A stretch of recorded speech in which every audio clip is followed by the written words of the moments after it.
My method for making rough puff pastry is super simple and requires absolutely no special equipment. And the finished results are almost as good as homemade puff pastry made traditionally. Using lots of butter and a bit of folding, it's a great introduction to pastry making, but it isn't particularly challenging. And if you're new here, I'm Maggie. This is No Frills Kitchen, where I teach you how to cook with confidence with nothing fancy required. We'll start by prepping the butter. The biggest thing to be aware of is that it's absolutely essential that your ingredients are as cold as possible when making this recipe. I have two preparations for the butter. We'll grate half of it on a box grater and then thinly slice the other half of it. This helps ensure that you get the optimal flakiness without enclosing an entire butter block and going for the traditional lamination route of making puff pastry. Keep the half of the butter you want to grate in the freezer. It's much easier to grate frozen butter than simply fridge cold butter. Similarly, do store the other half in the fridge, as it's going to be really hard to slice frozen butter adequately.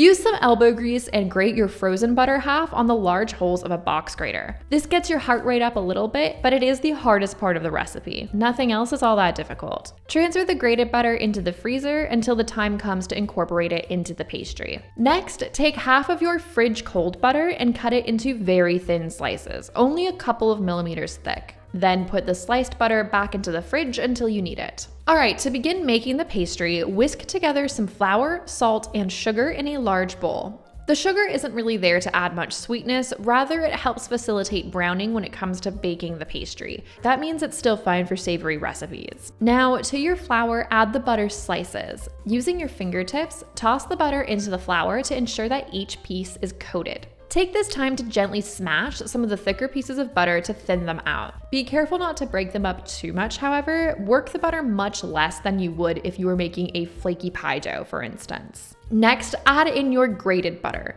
Use your fingertips or a fork if you have hot hands to ensure that the grated butter is completely coated in the flour. It was pretty chilly in the kitchen when I filmed this recipe, but if it's a warmer day, you're going to need to work very quickly with this. And at any point, if you think the butter is getting too soft, just chuck the bowl in the fridge or freezer for a bit to chill out. Then it's time to gradually add some ice water. Very slowly pour in some ice water and mix it with a fork to combine. How much water you add can depend on a lot of variables, including the flour that you're using or the humidity of the day, so it's best to rely on visual indicators.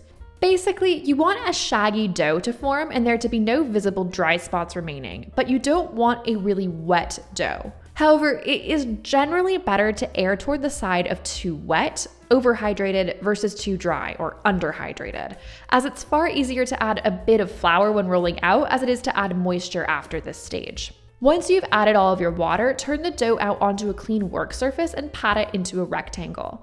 I still needed to add a splash more water here. It was a dry day when I made this. To ensure optimal flakiness and to easily hydrate the dough without overworking it, cut the pastry into quarters and then stack each quarter on top of each other and then pat it down with your hands. You can do this a couple of times until it stops looking super shaggy. Just again, be aware of temperature. Pat the dough into a rectangle and then wrap it tightly in plastic wrap. Move the pastry to the freezer for 10 minutes and then to the fridge for at least 20 minutes to chill it down and to ensure that it fully hydrates during this time. Once the pastry has chilled sufficiently, it's time to do our folds.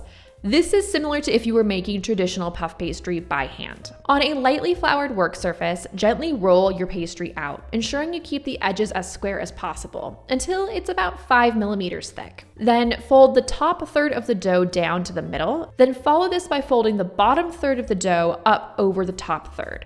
The finished result should look like a business letter. Cover the plastic and move to the fridge again for about 20 minutes just to chill it out a bit. Once chilled, dust your work surface with flour and unwrap the pastry. Roll it out again to the same 5 millimeter thickness. Make sure you've turned it 90 degrees from the original rolling position so that you're rolling it long ways rather than wide. Then do another letter fold. Cover with plastic and move to the freezer for 10 minutes, then refrigerate for another 20 minutes at least.